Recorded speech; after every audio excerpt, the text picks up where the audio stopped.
Segundo as investigações, o suspeito foi morto, estava desarmado e já dominado pelos PMs. A corregedoria também acusa os policiais de montar uma farsa para alterar a cena do crime e parecer que tinha havido um confronto.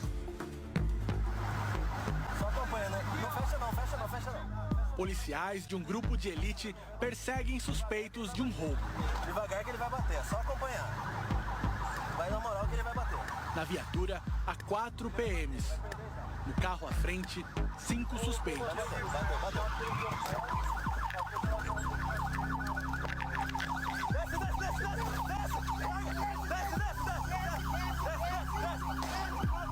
O resultado da perseguição: um suspeito morto, um baleado e 3 presos. O segundo sargento Frederico Inácio de Souza chefia a equipe. É ele, o sargento Inácio, quem mata o suspeito. Dando ordem que descesse, ele sacou a arma, aí efetuei 2 ou 3 disparos, se não me engano, 3 disparos, viu? Fuzil. Mas a verdade, segundo a Corregedoria da Polícia Militar, é que o suspeito não sacou nenhuma arma e o que houve foi uma execução. O caso aconteceu no dia 9 de setembro deste ano, em São José dos Campos, interior de São Paulo. Os PMs são do BAEP, o Batalhão de Ações Especiais de Polícia.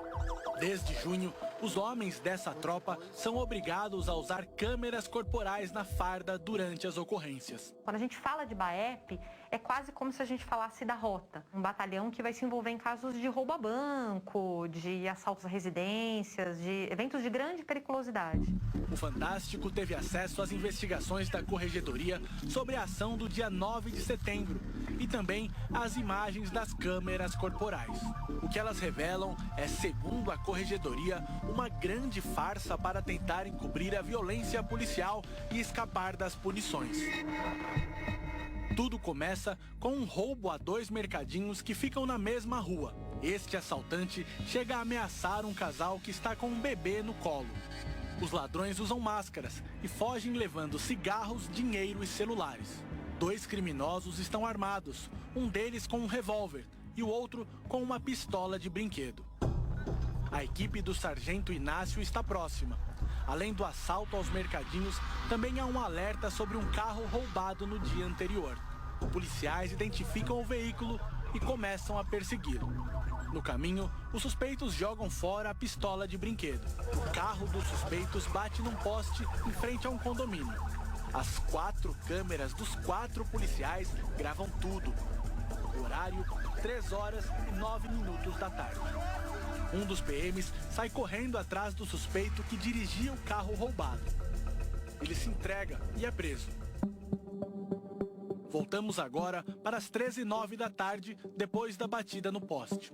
O soldado Diego Imediato da Silva, que dirigia a viatura, se aproxima pelo lado esquerdo.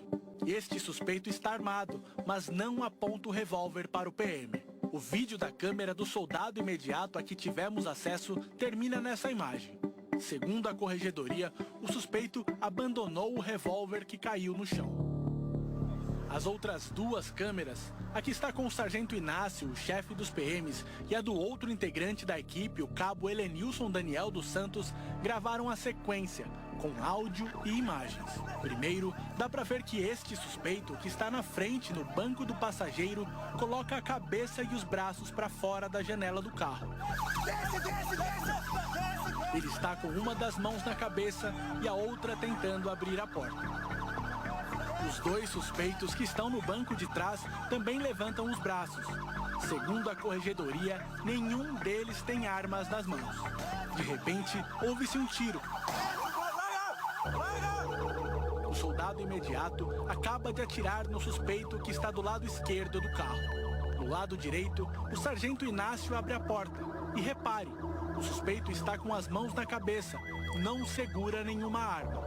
O braço do chefe da equipe encobre parte da câmera, mas dá para ouvir que o sargento Inácio atira 3 vezes de fuzil.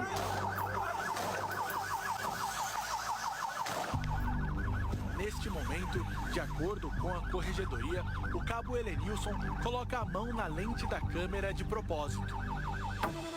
Mostramos as imagens para 2 especialistas em segurança pública. É claramente uma cena de execução. Ele estava já com as mãos na cabeça, ele tinha se rendido. As cenas são muito claras. O que não pode é o policial praticar uma ação em que ele é o juiz, ele é o policial e ele é o executor. Segundo a corregedoria, imediatamente após os tiros, os PMs começam a alterar a cena do crime, para parecer que tinha acontecido um confronto. O cabo Helenilson orienta o sargento Inácio a ir para o outro lado, passando pela frente do carro.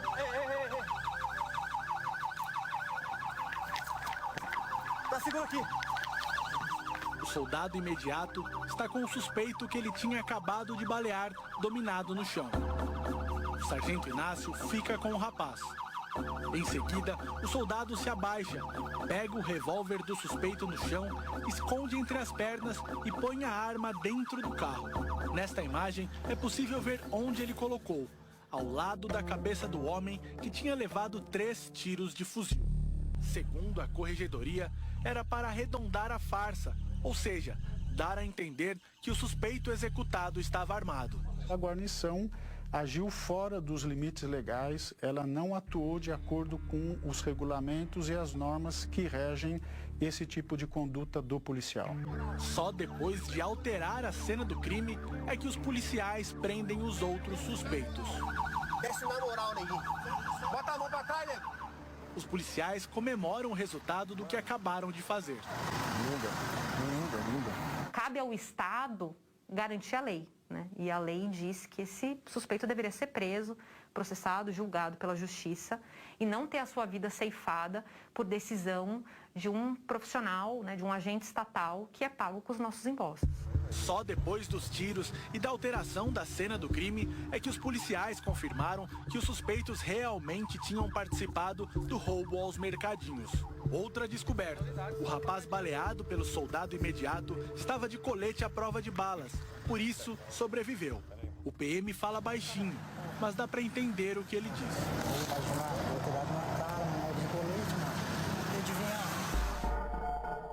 Por mais que as imagens sejam esclarecedoras, a conversa que se tem, às vezes é tão esclarecedora quanto as imagens filmadas.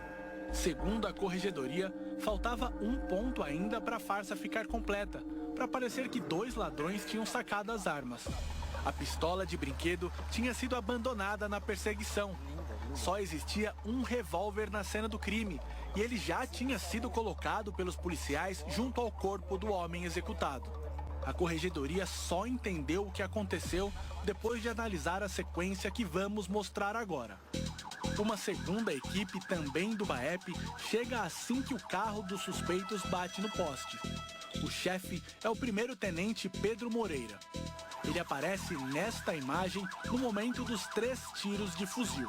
De repente, policiais das 2 equipes falam um código simultaneamente.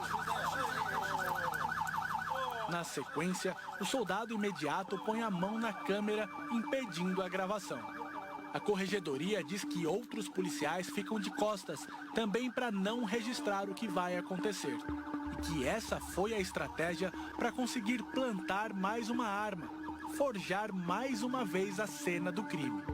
A investigação descobriu que o soldado imediato tinha levado esta pistola de numeração raspada para o local. E que, por causa da combinação entre os PMs, não há registro do momento em que a arma foi colocada dentro do carro dos assaltantes. Mas a corregedoria tem certeza que esta foi a pistola apresentada pelos policiais como sendo a dos ladrões do mercadinho. Segundo a investigação, foi assim que os PMs conseguiram concluir a farsa. A corregedoria ainda apura a origem de uma terceira arma que os PMs também disseram ser dos ladrões. Se uma câmera em específico não filma, a do outro filma, a do outro filma. É praticamente impossível encobrir completamente toda a dinâmica dos fatos. Nós temos um instrumento que ajuda aqueles policiais profissionais e que, ao mesmo tempo, fornece provas e elementos para expulsar da Polícia Militar aqueles que não têm os nossos valores. Depois de analisar as imagens, a Corregedoria da Polícia Militar pediu a prisão de 9 PMs pelos crimes de homicídio doloso, fraude processual e prevaricação. Mas quase 3 meses depois da farsa, gravada em áudio e vídeo aqui nessa esquina, todos os policiais continuam soltos. Por causa da acusação de homicídio, o caso foi parar na Justiça Comum. O promotor Luiz Fernando Ambrogi, do Ministério Público de São Paulo, disse que as provas ainda não permitem identificar de forma mais detalhada a ação de cada suspeito, havendo necessidade de um maior aprofundamento nas investigações. Alegou ainda que os indiciados são primários e ostentam bons antecedentes.